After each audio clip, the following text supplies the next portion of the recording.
Hello, lovelies. Welcome to the Fat Joy podcast, where we talk each week about how to flourish in an anti-fat world.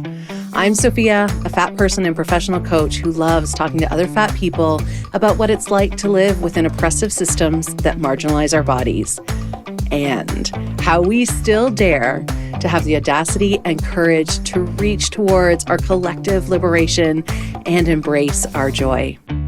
Please know this is an adult content podcast, so there will be swears, we will be talking about harms we've experienced, and we will be rebelling against diet culture, anti-fatness, ableism, racism, etc.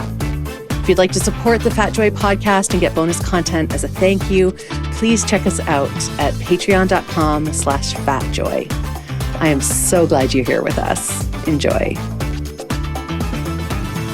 Hello, lovelies. Welcome back to the Fat Joy podcast. I'm Sophia Apostol, and I'm here with Miriam Chiasson. Hi, Miriam. Welcome.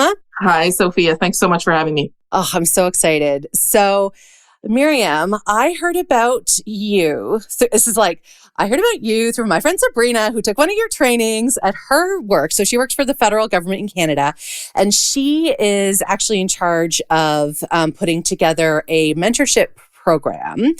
And it's been very interesting. She and I have both gone deep into kind of anti-oppression work over the last 3 to 4 years. Both of us really encouraged by our workplaces to do so. And so for her at the federal level, it's really shifted the way that she's created this year's iteration of the mentorship program. They've got Indigenous specific groups. They're doing a lot of work with the different, I forget the term. There's a government term. Is it affiliate groups? Maybe protected groups. Yeah. Yes, but equity groups, I think is the term. Yeah. I always forget the government terms for things. Government always has a term for things. And so we talk all the time about anti-O work and education and, I saw this thing and did you see this? And she does the trainings that are offered, and she had just done a training with you, texted me immediately saying, oh my God, there is finally an anti-fat bias or a weight stigma related training. And I was stunned because with all the work that I've been doing, all the training I've received, as I was saying to you before we start recording, I'm always the fat person in the room going, and don't forget about fat people and sizeism and anti-bias, anti-fat bias and weight discrimination and sizeism. And I'm always that person because it's not, in my experience, it is never mentioned. We talk about racism, classism, misogyny, gender discrimination, all these other aspects of marginalization.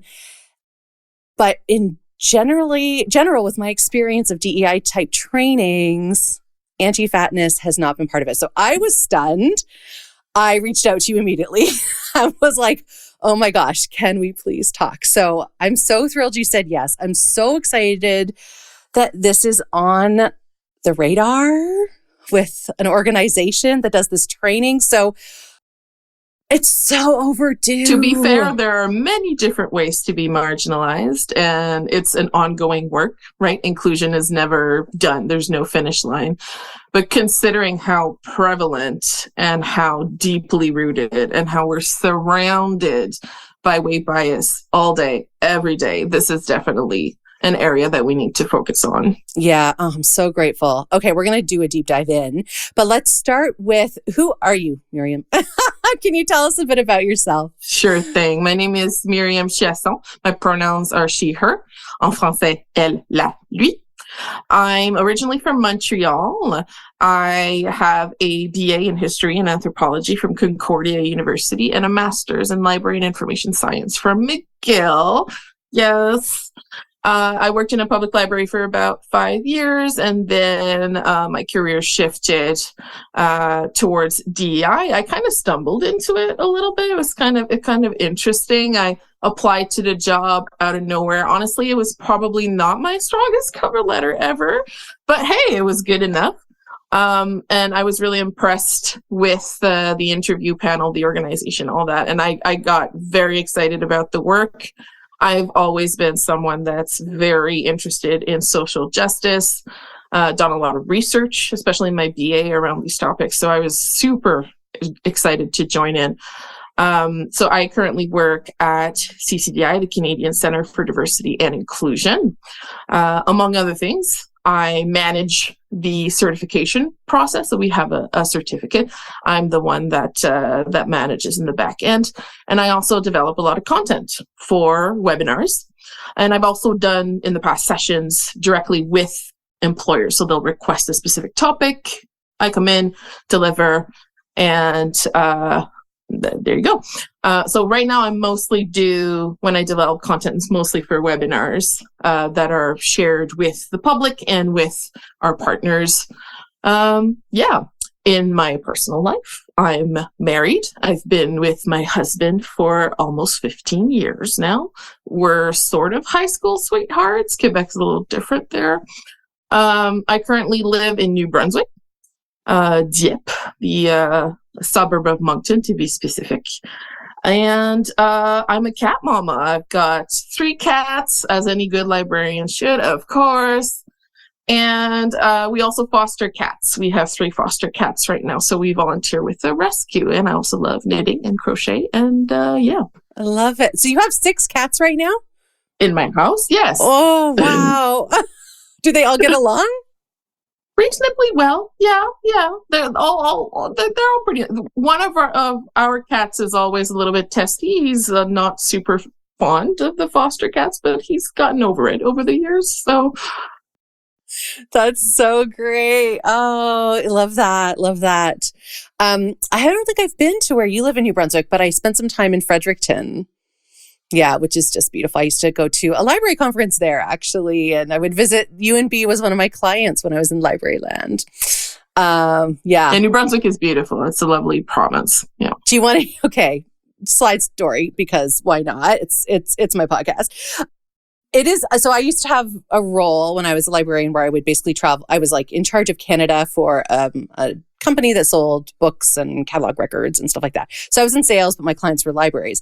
And so I traveled all over Canada, and New Brunswick had the best people. So I was driving across New Brunswick heading to PEI, and in the it was like kind of middle end of New Brunswick, somewhere there where there's like nothing. It's like rock and very rural. And I would see like 6 houses, and then it'd be like nothing for a couple of hours. So one of those moments where I saw 6 houses, like I really had to go to the bathroom, and I didn't know what to do. There's not like there's rest stops. Like we're talking rural, and also there weren't a lot of trees. So it's not like I could just pull over and go behind a tree. It was very barren. And so I literally just pulled up to this person's house, and I knocked on the door, and I was like, it was an older woman, and she's like, "Hey, honey, how are you?" I'm like, "This is so random. You don't know me, but can I use your bathroom?" And she looked at me. She goes, "Of course. I'm just headed out to bingo. Just lock up when you're done." And she left. Oh my God, that's next level. Wow. So New Brunswick, it will always have a soft spot in my heart for that random woman who just left me in her home. For me, it was a big change too, coming from Montreal, pretty big city. Like my neighbors, whenever we cross paths, we say, "Hi, how's it going?" and all that. That's not really something that I had in Montreal. And yeah, you definitely have to plan your travel. I know there's a spot where there's like an hour and a half stretch to cross the province, and I think that must have been where I was. It was my first time doing it, and I was like, okay, note to self. I had put a note. Yeah, this is the last gas station before this section. We got to stop there. Yes. So smart. So smart. But yeah, it is. I really love Atlantic Canada. If anyone listening is looking for a fun place to travel, Atlantic Canada is amazing. The people are amazing. The landscape's gorgeous. The food's delicious. Like it's just a beautiful part of Canada. I digress. But I love East Coast, and you know what? And I miss travel so much right now because of COVID. So, Miriam, let's talk about fatness. What is your relationship, and what's been your journey with the word fat? I guess I have to make a bit of a distinction, which is important. In my mind, might not be that much of a distinction. I grew up in a 100% Francophone area, so I didn't really refer to myself as fat all that much until kind of later teens, adulthood. So I grew up with the word grosse, which means fat. feminine, singular, gross. And the small distinction is that gros and gross are words that are used to talk about other things than fatness. It means big, generally. That's the closest literal translation. So it wasn't just about fat tissue or fatness. It was also about the amount of space I occupied, kind of thing, which I don't know if that's necessarily that much of a distinction, but in my mind, it makes sense. And I also would hear that word quite a bit, kind of, hey, this is a big apple, or this is a big project we're working on. It's used more commonly for a lot of different things. And I got teased a whole lot as a kid because I was fat. And that's the words that would be used to describe me. And it was intended as not positive, right? Especially in elementary school. I have a doozy of a elementary school bullying story. I can regale you with it later if you want. But that was a word that was used to describe me a lot. And thankfully, my mom worked quite a bit. I don't know why I started with thankfully, but I guess the silver lining is, while she did see fatness as negative, right? I think everybody inherits a little bit of that from their parents. She was probably too busy to give as much attention to my body as she might have liked. And also, lucky for me, I was a very righteous child. Like, I had a very strong moral compass, to the point where I definitely had to work on being a little bit more flexible over the years. But like, I was the kind of kid that was like, the teacher's asking for boys to move stuff around, and I want to move things. I'm strong. Girls are strong, that kind of stuff.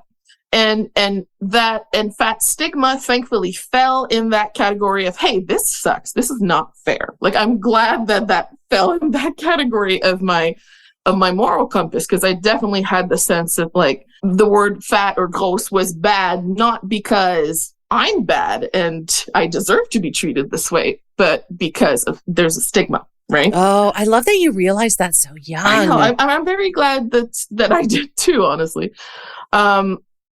And then as I evolved in more Anglophone areas, especially after high school, that's where I probably heard the word fat a little bit more.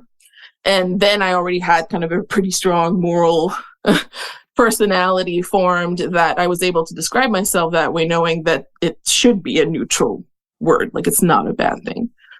And then since I was very interested in social justice, also, generally, I was able to see that word as neutral pretty early on in encountering it. I knew how society intended it to be, but I was able to kind of look at it from a distance and apply it to myself in a way that's like, hey, it's just a descriptor.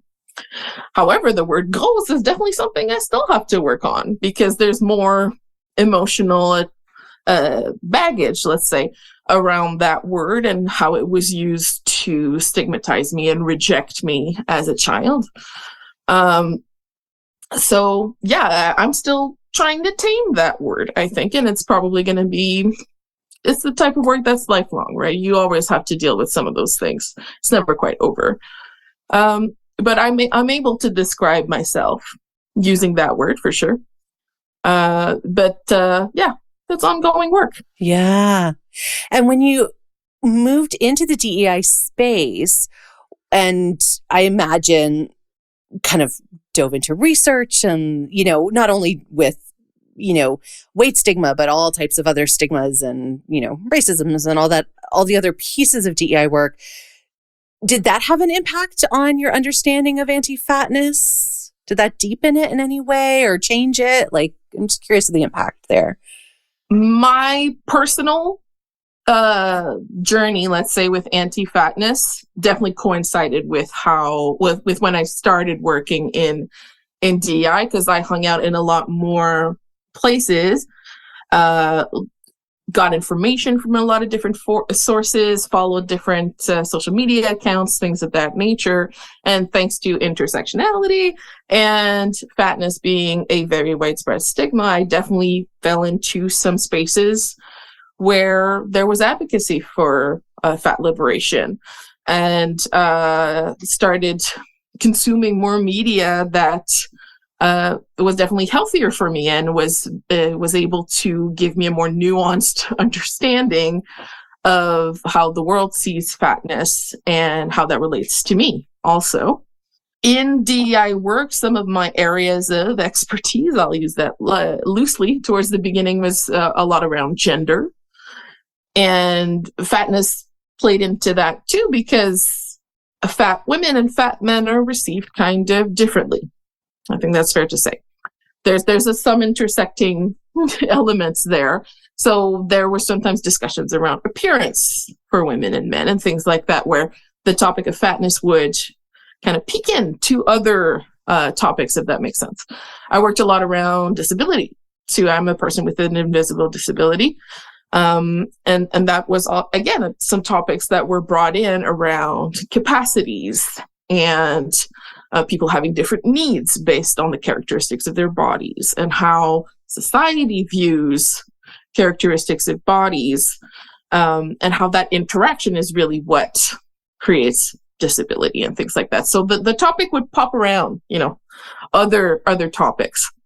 And pretty early on, actually, I wanted to do something very specific around that stigma. I was getting all this information and I got very kind of gung-ho. Oh yeah, I want to do this topic. It's so interesting. There's a lot to be done there. I raised my hand there too. I can do that. So pretty early on in my DEI career, I asked someone in a higher position, hey, can I prepare a brand new session on this? And she's like, yes, do it. She totally on board. Everybody was excited about it. She asked me to do it. I think she gave me a due date like 2 months later, which in theory wouldn't have been too bad, except when I started to actually do the research and put it together, it turned out to be some very emotionally demanding work. DEI generally is emotionally demanding, and I definitely had some insights into that. But that was the topic where I really got it, where I became much more aware and compassionate around the emotional labor that Black DEI facilitators might do, or queer DEI facilitators might do, other intersections that I don't have the personal experience, and how talking about something that you experience every day and doing some of the work to unravel it is extremely demanding emotionally. And I made the mistake of scrolling too far down sometimes on the resources and ended up in the comments section, right? You don't want to read the comments. And so I kind of look at the clock, start working on this, and I'm like, okay, oh my God, I've worked so much. It must be like 5 hours later or something. It's like, no, it's been 45 minutes. And it's kind of like, oh, okay. Emotional labor time is different than regular time. It's not. Well, and before, I want you to continue, but I also want to pause for a sec, and because I totally skipped over the question that I said. I was like, we must not skip over the question of what is DEI? Let's explain DEI for people. No, that was me. That was totally me. Okay, going back. So first step, what is DEI? DEI stands for diversity, equity, and inclusion. You might have heard different versions of the acronym. Sometimes it'll be D and I, diversity and inclusion. Some people use EDI, equity, diversity, inclusion. Depends on what you kind of want to emphasize. I've also heard JEDI, which I think is really interesting. Yes, there are conflicting opinions on JEDI. The J there would stand for justice. The idea with justice, though, is that you might have as an ideal that you want to bring justice, but is it really attainable? So yes, we want it to be attainable, but you don't want to kind of over-promise, if that makes sense. Like there's a lot of work inside an organization that needs to be done to bring justice, so to speak, if that makes sense. Yeah, totally. I hadn't heard that before. That's helpful. Yeah. And then there's also IDEA, IDEA. The A there stands often for accessibility. Sometimes it'll stand for anti-racism too. Accessibility is more focused around providing access to this information and generally to workplaces for folks with different needs, including disabilities. So my organization actually uses DEI. We haven't added the A yet because we don't want to present ourselves as having that expertise when we feel we still have something to do on it. Yeah. Some acronyms will also add a B. I've heard of DEIB. B stands for belonging, which would be kind of the next step after inclusion. When you built an inclusive workplace, you're hoping that your staff feel a sense of belonging to the workplace. Yeah, so those are the ones that I've heard. So essentially, DEI is a relatively young field. It used to be just called diversity. That's kind of where it started, probably a few decades ago. And then the acronym has been building over time, so to speak. And it's really focused around increasing awareness around differences in the workplace, creating environments where people can bring their authentic selves to work and not be expected to change who they are, and be able to contribute to the workplace and be respected and treated with dignity, right? DEI sometimes can, for a big organization, you might have a separate DEI department. For others, it's one or two specialists in the HR department. Sometimes they're in the learning department. Like it depends a little bit on the organization. And then there are a few firms that do just DEI, right? And then they go into workplaces to provide that service, which is essentially what my employer does. Yeah. And when you go into organizations, what are you offering? Like, is it driven by the organization? Do you have set things that you recommend? Like, what do you actually do when you go to work with someone? Definitely the organization will come in with an ask, right? Hey, we're looking to do this. And oftentimes it stems from it can be from a place of checking the box. And then depending on what services are discussed to be provided and whatnot, often we'll try to be proactive and say, hey, it looks like you might benefit from reviewing your policies, or from offering this specific kind of training, or from doing focus groups to get more information about what your staff is experiencing. So there's a lot of different things that a DEI specialist can do coming into a workplace. But yeah, there does have to be some meeting of the minds. Unfortunately, you can bring in a DEI specialist, but if you just want to check a box, then you might not actually achieve what you're actually looking for, if that makes sense. Yeah. Absolutely. Yeah. Because my next question was like, what's the goal of DEI work typically? And that's a great question, because as I was trying to explain, there's really no finish line, right? So we're definitely looking for progress, recognizing that we might not reach perfections. There are so many different ways to be marginalized. There are 8 billion people on this planet. Like, we're not going to be able to create a system that includes absolutely everybody at all times. So we're definitely looking to kind of recognize those areas where we need to improve. So if we go into an organization where the organizational culture has evolved in a certain way, we have to be proactive about addressing it. We got to find the ways that this could be improved, and it will definitely. A part of it is the employer kind of committing to making that change too. It has to come from the inside. Unfortunately, what happens a lot is employers will be very gung-ho about improving representation. So having the people in the workplace that are different, look different, have different identities. And what we definitely notice in DEI is that those lower levels of an organization tend to be more diverse. And then as you go up, it's a little bit more homogenous. And what happens there is this assumption that if you bring in diversity, well, they will naturally rise to the top. But if you have a work environment that's not inclusive, where you expect some people to behave a certain way, like the ways in which professionalism is understood kind of aligns with the ways that certain identities tend to behave, well, then people might not be able to just naturally, magically rise to the top.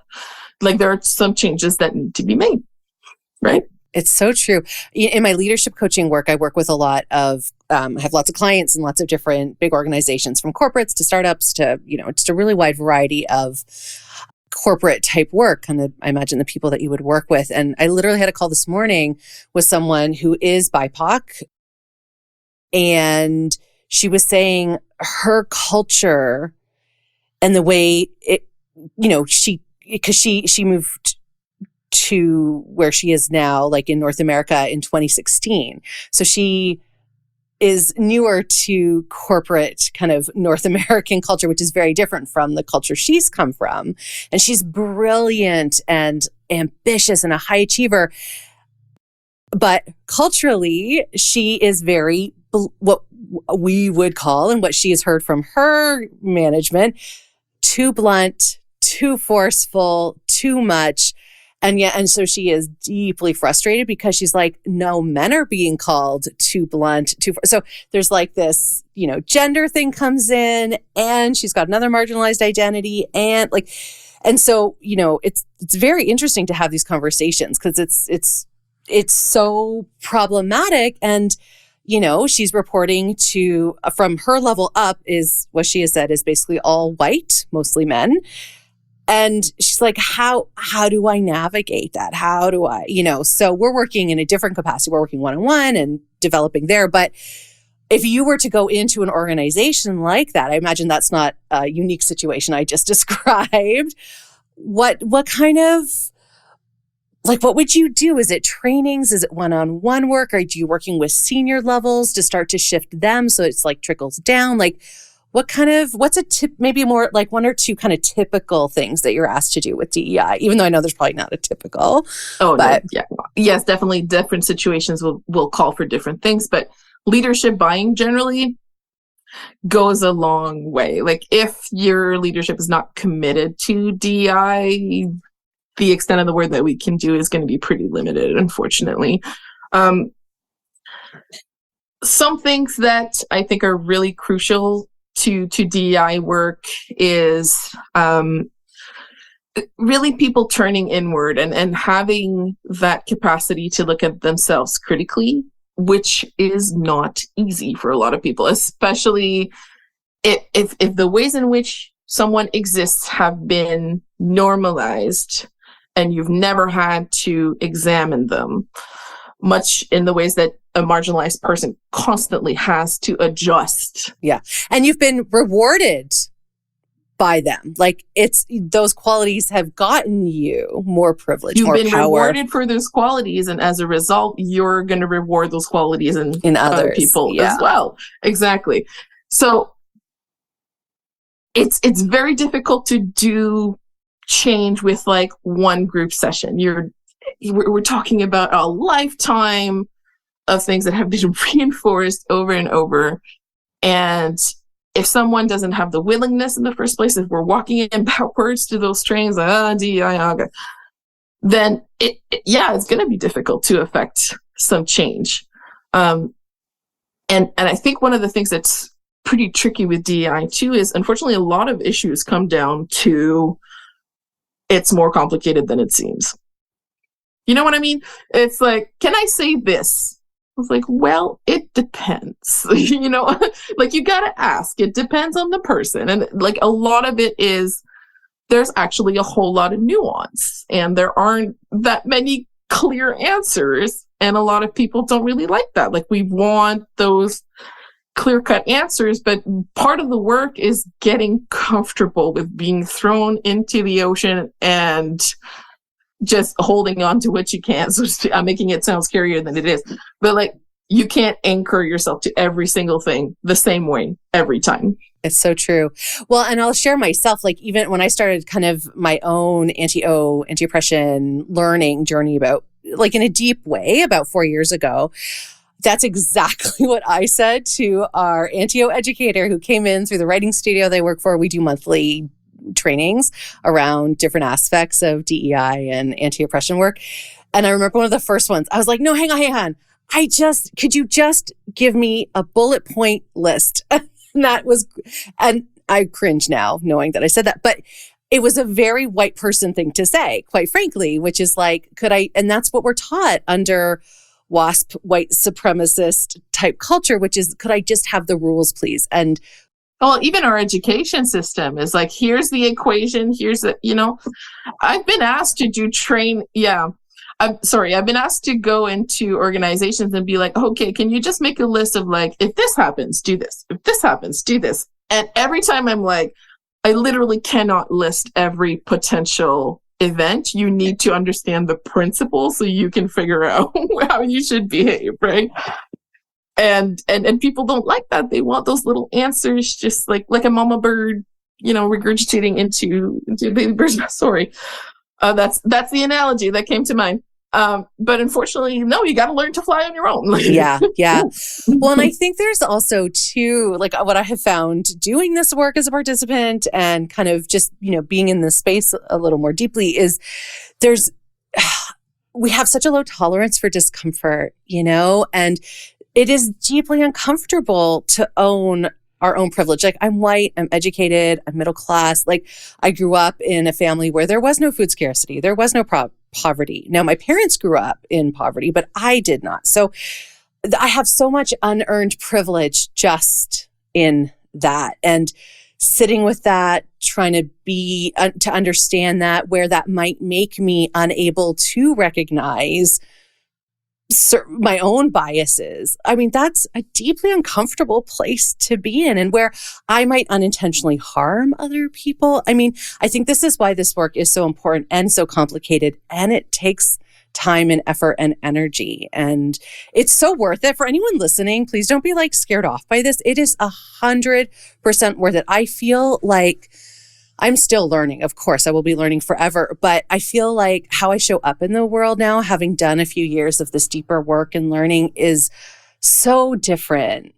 And it's just had a huge impact on how I show up in organizations and in conversations. And so I think it's very worthwhile. I just wanted to put that plug in there because we're talking about how it is hard and why it's hard, but it's worth it. And one of the nice things, maybe a silver lining, is that if we can't know everything because it's impossible, then that means we don't have to know everything, right? So it's like, it's okay to make mistakes.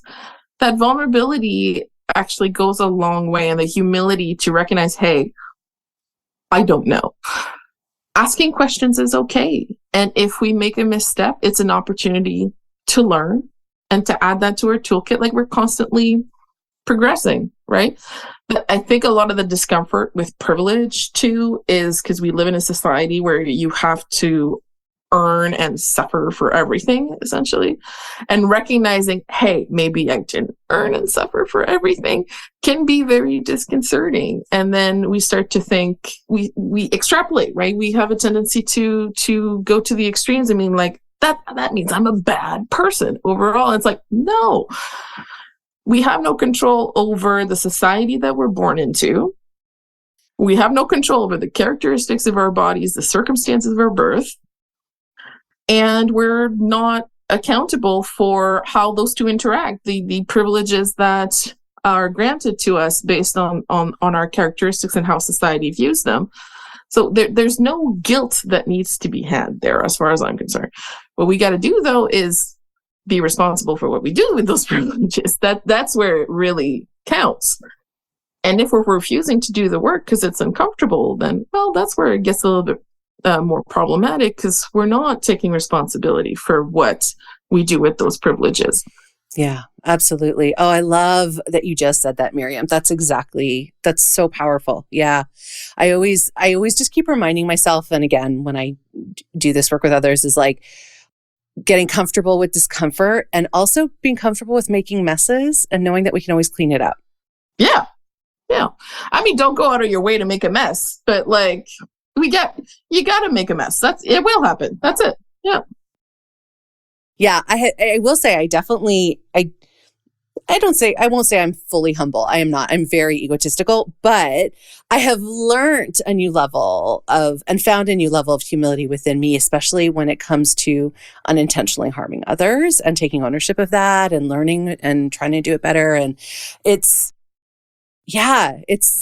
so fascinating how much capacity we do have to do this work, to journey within in this way. And when an organization can do it, and again, I'm very blessed to work for a creative writing studio called Firefly, where this is like built into the bones of the organization. And we make mistakes together. We clean them up together. We talk about it. We actually, in our team meetings, we have this thing that we do. We're like, all right, who messed up? We just like own it. Yeah. Okay. Gosh, I did this thing. I think it wasn't great. What support? Like it really, it is good to be able to do it. And that's super important. Like I've been in workplaces where if you admitted to a mistake, you would get punished. But like, we're human beings. We're going to make mistakes. This is normal. We don't know everything. and admitting to making a mistake doesn't make us any less smart or competent or whatever the case may be. It makes us more human. Absolutely. Yeah. And admitting that we make mistakes is the first step towards correcting them, right? And learning from them and just improving. Yeah, absolutely. I love that.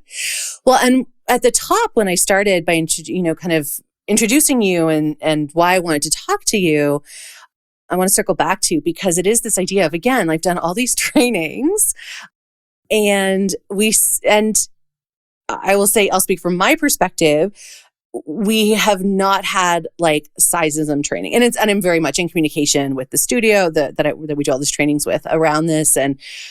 But it's very interesting. Like we've like anti-racism training, super common, gender training, super common, disability justice training, super common, like weight discrimination training, how to make spaces accessible for fat bodies. And not only fat bodies, because what also comes in is there's an ableism thing here too. So like bodies that might have knee injuries, but bodies that use a chair, bodies that ambulate differently. Like there's not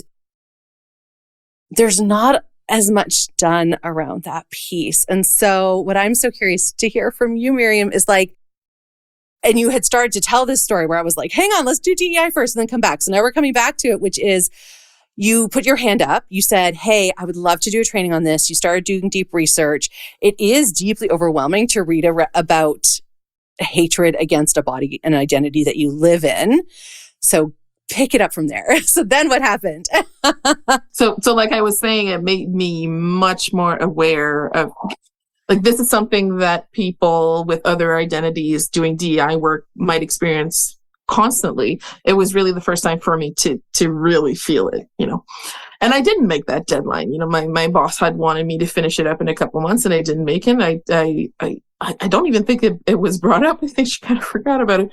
So I was like, okay, sure, all right. Trusted you. She trusted you. Well, I don't know. It might be that, or it might be it wasn't actually that much on the radar. Anyway, I'll leave it at that. And then later on, a few months later, there was an opportunity to include a section on, in fact, stigma in a much bigger deck. And I was like, okay, we're doing this. My research is mostly done. Let's make the deck. Let's get it done. And I created kind of a prototype of a deck that was about an hour long, give or take. It was tough, but it got made. There, the deadline was a little bit stronger, so that might have motivated me to get it done. Then I changed position. And when I changed roles, I never actually delivered that first, because what I'm trying to get at. And when I changed positions, they were looking for topics for webinars. It was not so much going into specific workplaces. It was more kind of the overall talking to everybody types of webinar. And I'm like, hey, I've got this prototype deck. It wouldn't be too much work to just adapt it for a webinar format. Let's try to get her done, right? So this process was like just over a year from me suggesting this deck to actually delivering it. And I think that's okay. Things take time. Like, we live in a culture that's like, time is money. Come on. And it's like, no, I had to take the time to do that emotional labor and produce something that I was proud to share that was going to get the message across. And so we announced it, I want to say a few months before the actual session, and there was a lot of interest in it. A lot of people wanted to participate. People were commenting on LinkedIn and all that. And we got a good amount of registration. And one thing that I got nervous about was that a lot of people from the healthcare field registered. I was like, oh my God, am I going to get this? Is this going to turn into an argument, you know? Can you say a little more for people who may not understand why that, every fat person listening understands, but for the straight sized people who may not understand why that would be nerve wracking, what's the worry there? Yes, sure thing. So definitely just saying things like fatness is not that bad. Just a very kind of nuanced statement like, hey, maybe being fat is not the worst possible thing in the world, right?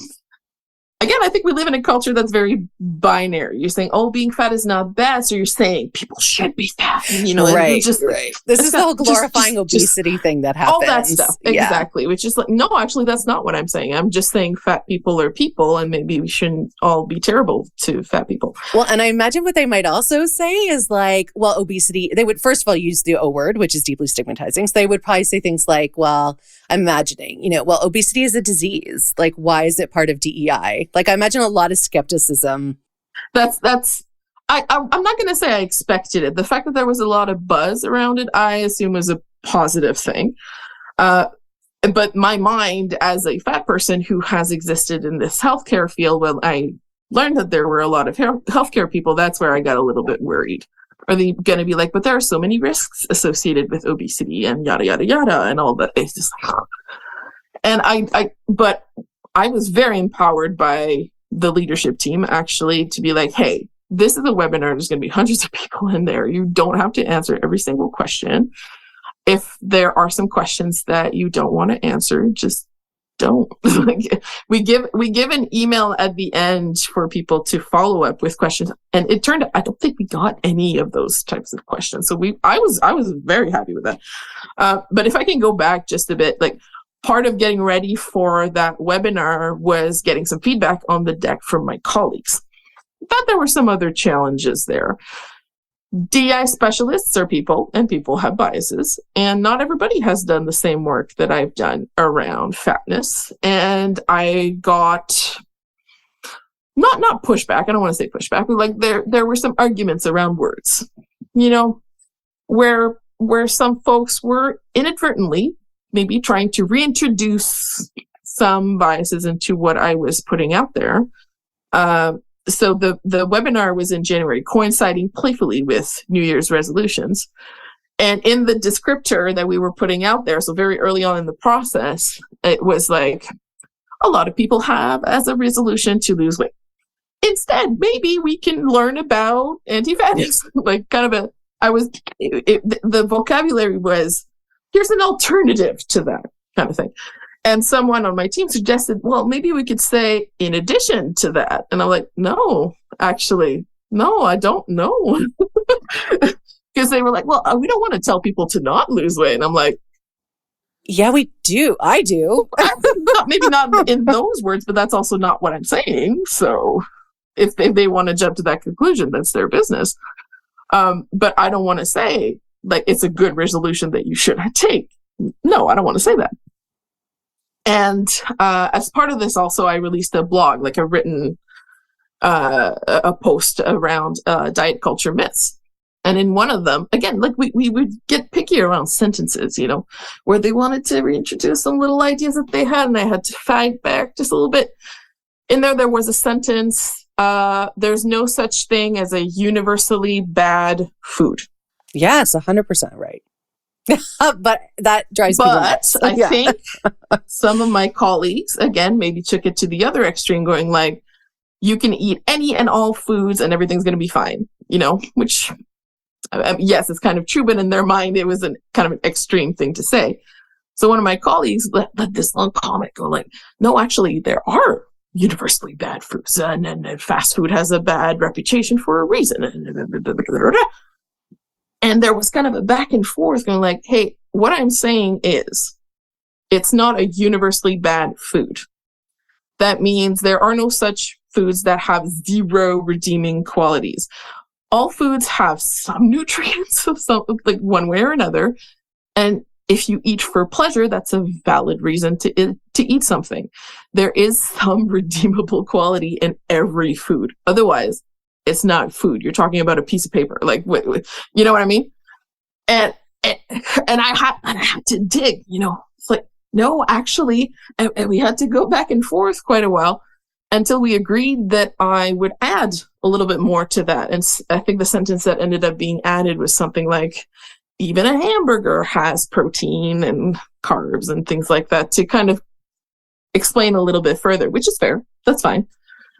But it like, there was definitely a lot of back and forth where I had to do some of the unraveling for my colleagues, so to speak. But they were open to listening. Yeah, that's it. Like I shared with my colleague the word healthism. Like, hey, you should probably look into that a little bit. And he came back and he thanked me. He was like, you know what? I did look into it. And I'm glad you told me about that. And it was like, yes, thank you. Fantastic. Like, my colleagues are wonderful. They came from a place where this was a new topic for them too. And yes, there was definitely some pushback, and that's kind of to be expected, but they had the humility to know, hey, this makes sense. Maybe the thing that I've grown up knowing my entire life is not actually quite right. So, and that spoke a lot about them. Like, obviously that's why they're in this field. Yeah. Well, and Miriam, I'm so struck in this moment that by you doing that work and bringing this to your organization, like, you really did some real internalized, like some internal within the org work as well. That was unexpected, but such a benefit. A lot of people from the organization attended the webinar too, and I got a lot of comments from my colleagues going like, thanks, I needed that. Like, a lot of people who were on their own journey, And speaking of which, when I did a dry run, it very quickly turned into like group therapy, or I was sharing stories, and it was a great moment. It was a wonderful space to talk about these things, and I learned from that too. I have colleagues who come from very diverse cultural backgrounds that might not view fatness and thinness in the same ways.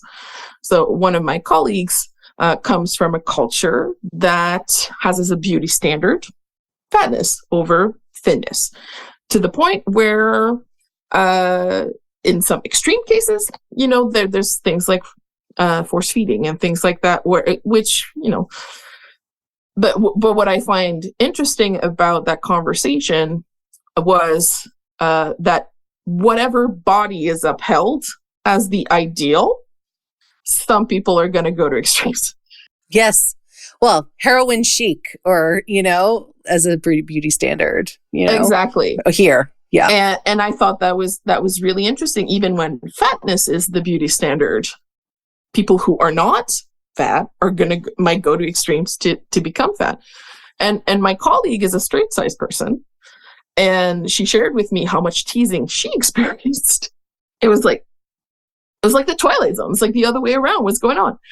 And when she moved to North America, she experienced something completely different, where people were complimenting her on her appearance because she actually fell within the beauty standard here.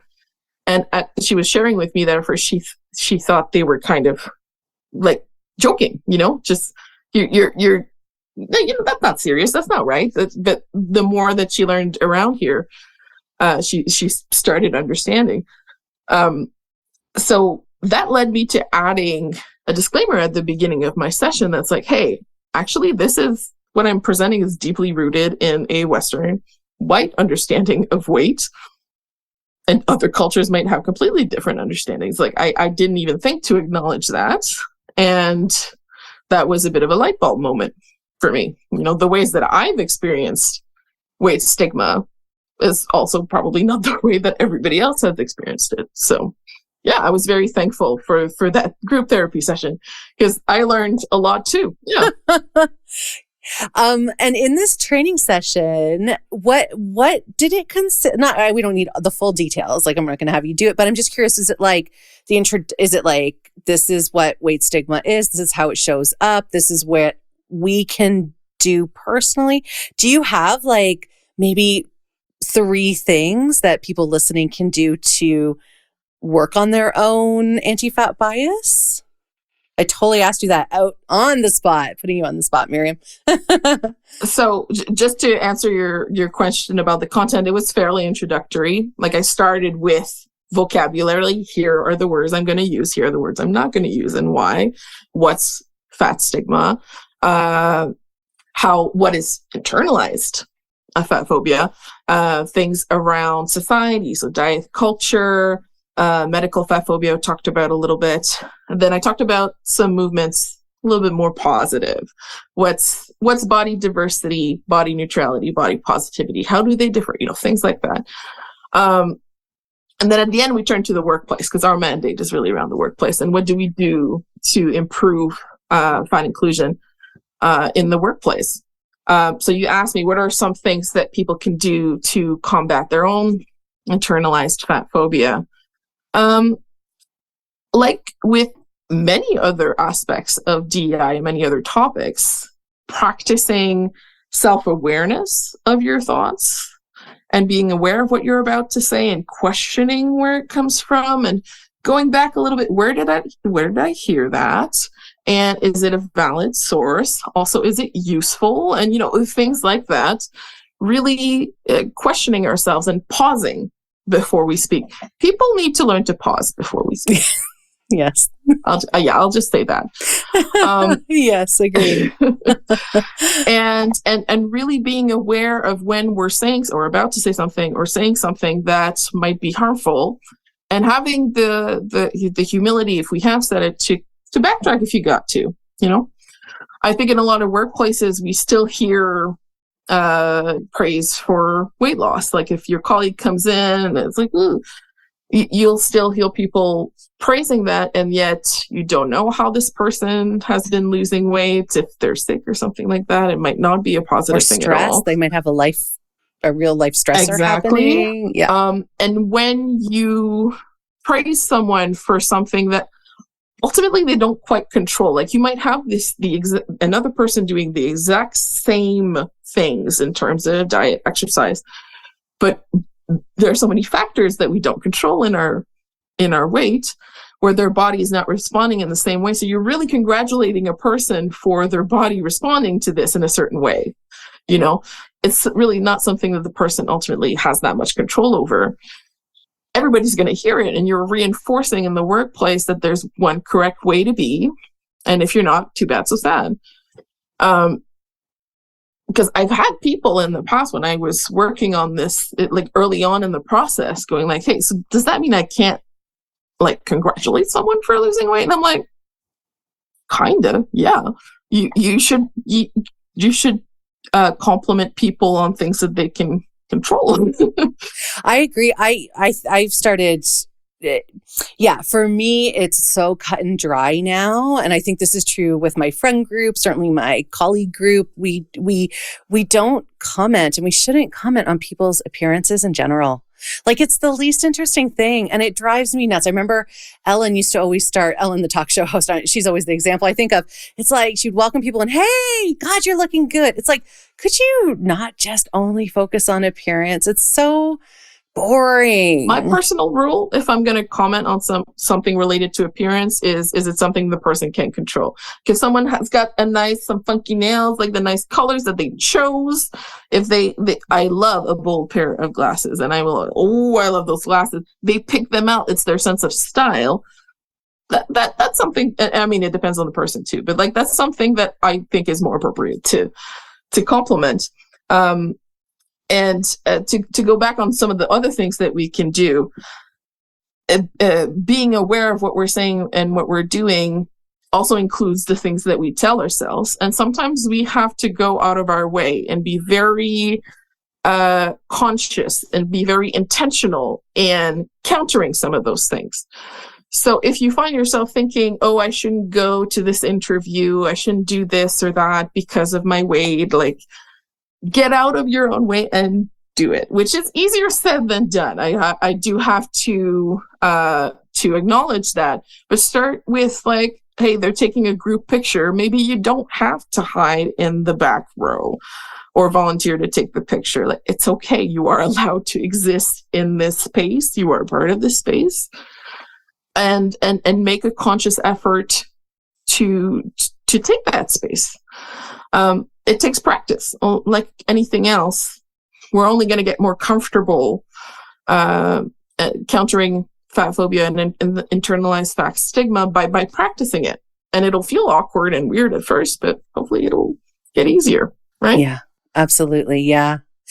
Do you have tips for people when they are in the, because here's another common thing that happens in workplaces is the diet culture informed conversation around lunchtime and foods. And there's also this, I know, because my friend was telling me, the one who works for the Fed, was saying there's this like food policing that starts to happen where it's like, oh, what are you bringing? Oh, you must have done your workout this morning to eat that or whatever. Like, it's just like all of this stuff around food, which is, I find deeply problematic as someone who has struggled my whole life with an eating disorder. So it's not only just fatness, but there's eating disorders and disordered eating that people, again, it's like invisible. You don't often know, but people who are deeply impacted by those types of comments. And so to me, that's a part of DEI work too, the social part of a workplace. And becoming aware that some of the things that we take for granted, like this is just the way that people talk at lunchtime,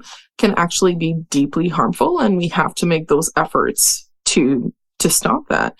So a good rule of thumb in a workplace is just, say if someone brings in treats, like there's someone's birthday, there's cake in the break room, whatever the case might be. Don't comment on whether someone is partaking or not, how much they're partaking in it. Fundamentally, it's kind of none of your business, but also if we comment on these things in one way or another, we're reinforcing a culture that is harmful. Just make that conscious effort to be like, oh, hey, this person's having a slice of cake. If you get the urge to be like, oh, you're having a slice of cake, like, don't. just question that. Like, be aware of the things that you're saying. And that's a thing in DEI that I think a lot of people have trouble with because, again, the people who have certain privileged identities are not used to watching the things that they say and having to just monitor your thoughts and the things that come out of your mouth can feel oppressive if you're not used to it, but it's kind of the bare minimum, and people with marginalized identities do it all the time. And the consequences of a mistake, like if you let something slip out that you shouldn't have, are much more dire if you're someone with a marginalized identity than if you're someone with a privileged identity. Like a marginalized person, like it could lead to a toxic work environment. It could lead to harassment, discrimination. It could lead to termination, could lead to violence even. But if you're someone with privilege and you make a mistake, more often than not, it's like, hey, you should apologize. Like maybe you should do a little bit of extra training.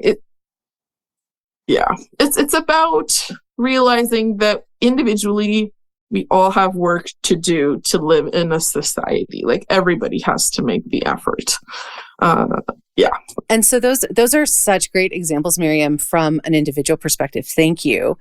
Now, what about at the organizational level? Like are there kind of 3 key things around anti-fatness that anyone who has power in an organization who is listening, who you're like, could you please do these 3 things for your people?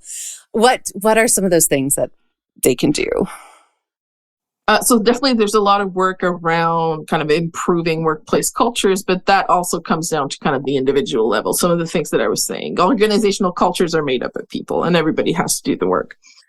In terms of, say, policies, or they say around benefits or things like that, or how spaces are organized, we have to be aware of the needs of the individuals that work for us, and that might eventually work for us, potentially, that bodies evolve over time, etc. And I realized that there's no one-size-fits-all solution, and build our organization around that flexibility and around taking into account that people need different things. So, for example, if your organization has a uniform, offer a wide range of sizes and offer all the options available in all sizes. Don't say, hey, well, there's one 4X option, that's good enough. And then meanwhile, everybody else has like 5 different colors. Like, that's not cool. Yeah. And can I just add to that really quick? And so what I hear there too, and that I just want to, again, just, gosh, if we can make one fat person's life easier with this conversation, it's worth it.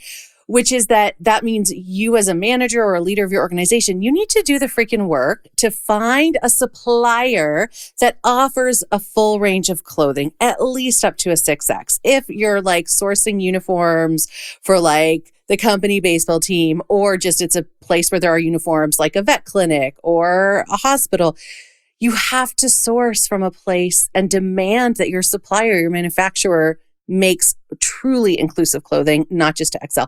I've encountered this constantly, and it drives me nuts. Sorry, I shouldn't say that. It's very ableist language. It really drives me bananas because I don't get to wear the branded shirt because double XL is as high as they go in women's, and even sometimes the men's doesn't fit my breasts and my hips, and like it does not work. And a 2XL is what, like 1 or 2 sizes above the average person? Like, come on. Really, like you're communicating something when some options are not available. Whether or not you intend to communicate it, you're communicating That's the unconscious bias. That's what's being communicated. Yeah. And same things around, actually, just an anecdote came to mind, if that's okay. My very, very first job, I was an elf for a mall Santa with a little company that went around malls in the area. And there was Santa, the main character, right? And there was a little crew of elves around that would do crafts and stuff like that. And one morning I showed up, and we all had costumes, of course. And for some reason, that morning, there wasn't a costume that fit me. And like, I was much smaller at the time.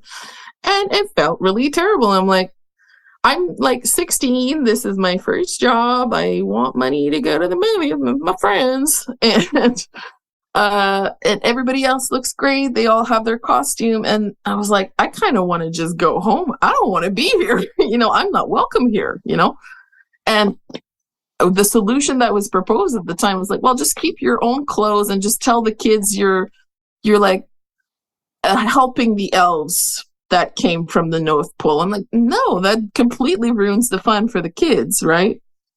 And I did end up going home. I didn't get in trouble, which is good, but like I didn't really get commitment that was going to be improved. It's just like, just hope that the one larger uniform is in there the day that you're working, It was not fun. No. And what's amazing is like, you remember that feeling of not belonging how many years later? Like these wounds go deep. They will stay with you 100%. Oh yeah. That's very true. Like, we don't think about that when we're interacting with people from day to day, but we can leave a lasting impact. In addition to uniforms, like benefits are definitely something we've got to look into. And that includes both offering certain things and maybe not emphasizing other things, if that makes sense.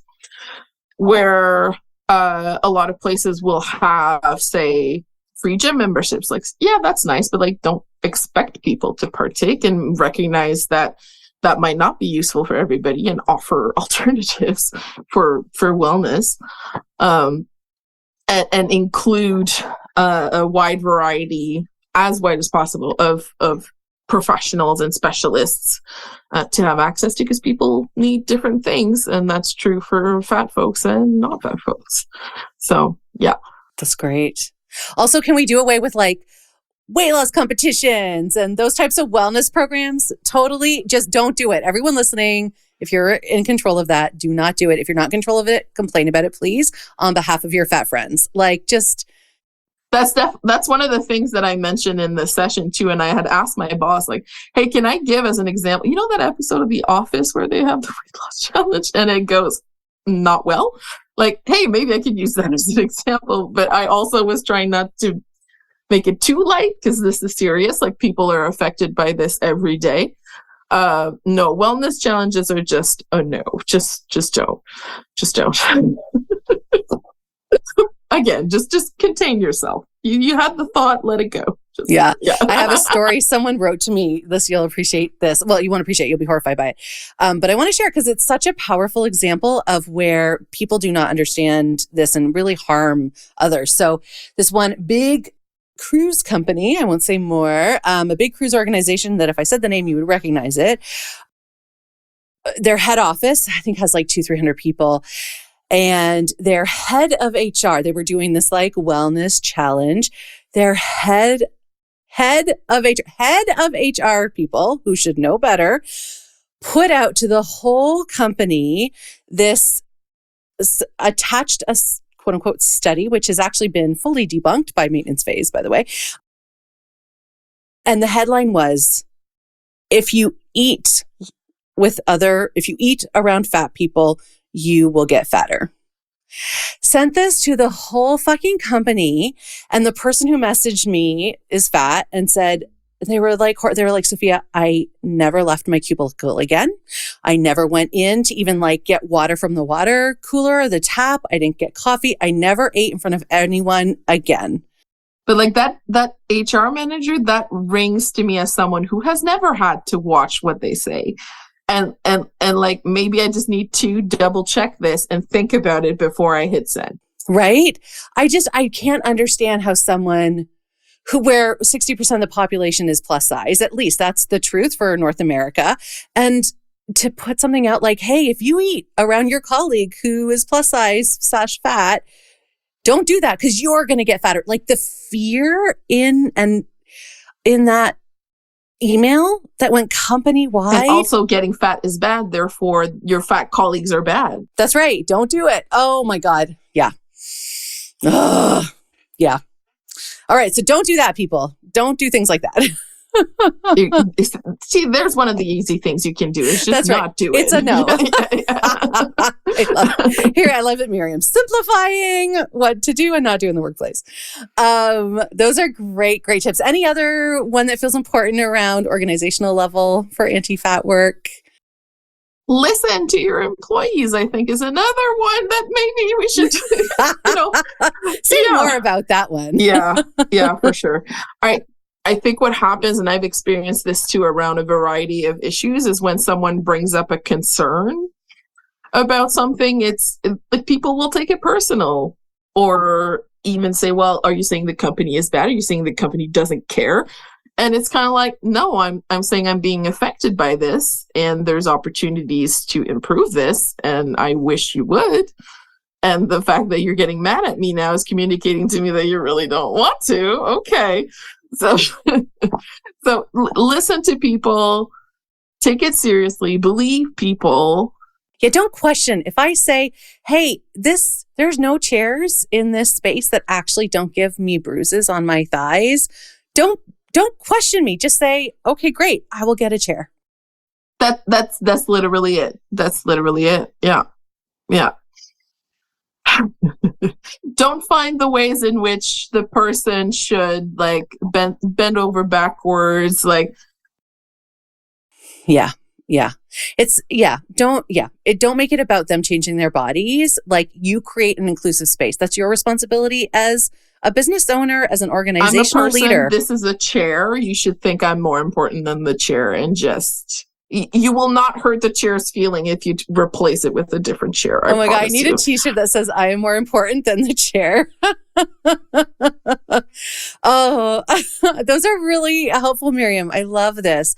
So can I ask you, I don't know if it's too early or not in the offerings of these types of, like this webinar and this, bringing this anti-fat work into the DEI work that you're doing, into your kind of offering, your roster of offerings. Are you seeing some impacts any like, is it too early to see the impact of this work that you're doing? We got a lot of good feedback. I think people appreciated the session. And at the very least, I think it went a long way to validate that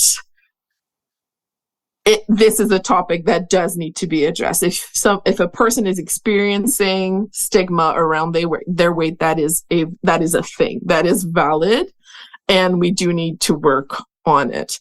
Like I said, it was a very introductory level, so hopefully it brought a lot of ideas in people and things to look into and to continue that education.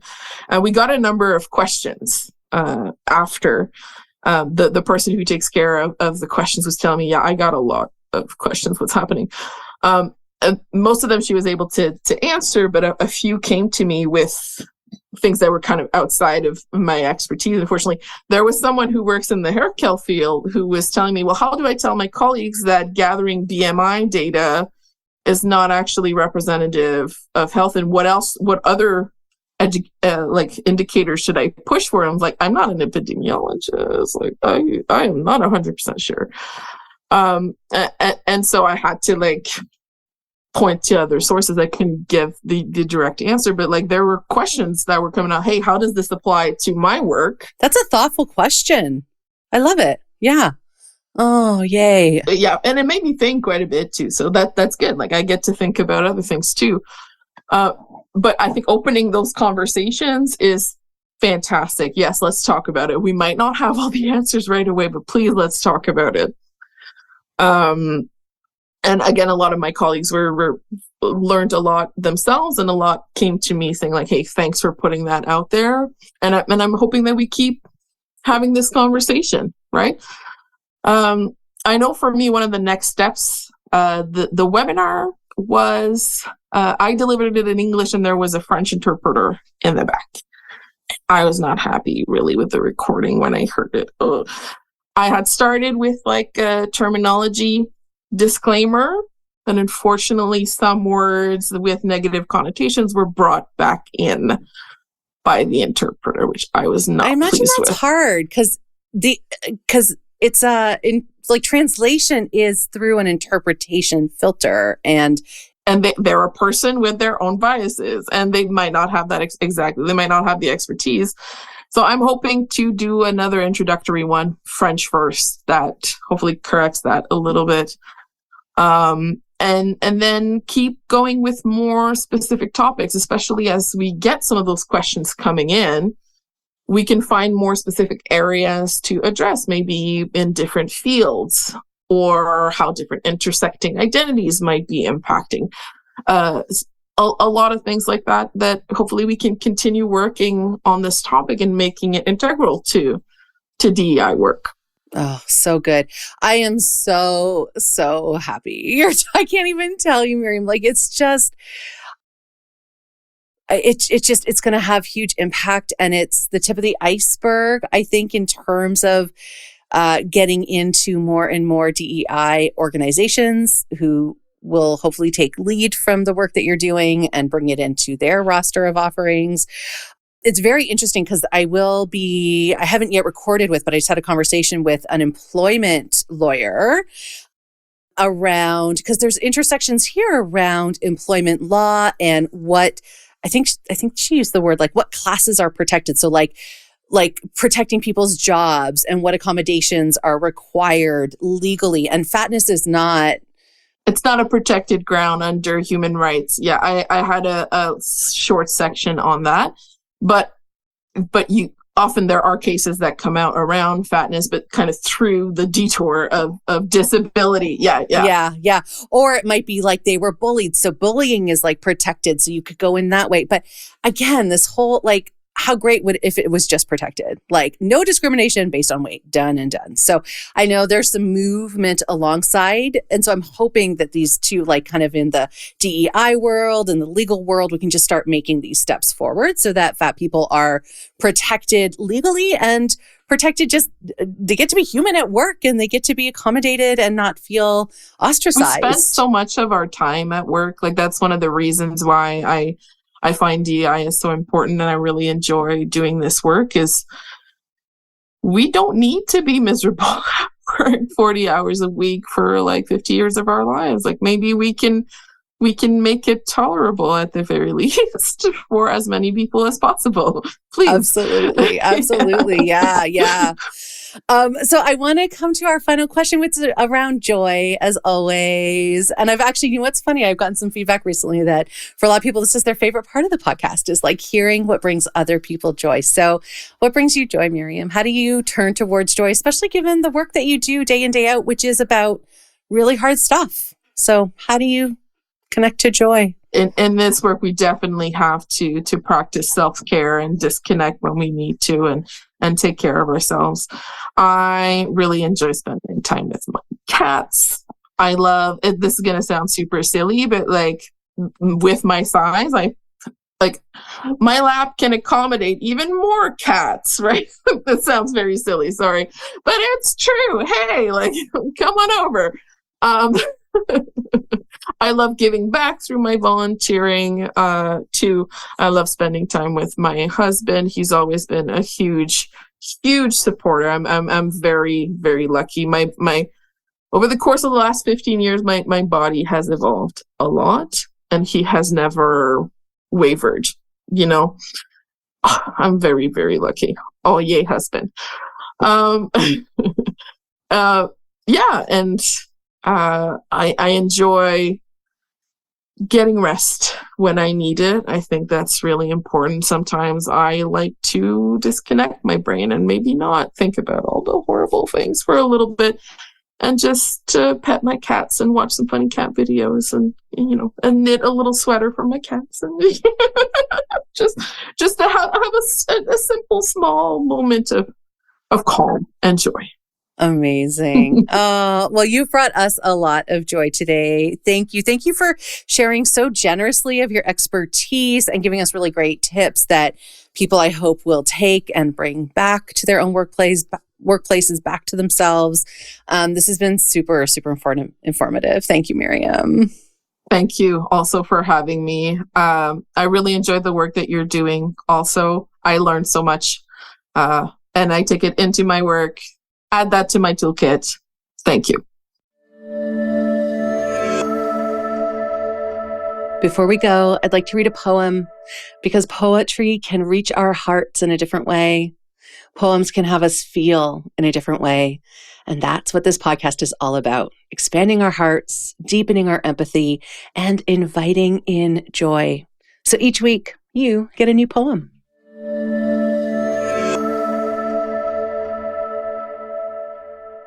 My conversation with Miriam Chiasson matters so much. How we create inclusive spaces for marginalized bodies, and of course, especially fat bodies, is basic human rights work, or it should be. And yet the challenges faced in shifting mindsets and changing organizational cultures is slow work, slow and arduous, which had me thinking about this poem by Kay Ryan that is called A Certain Kind of Eden.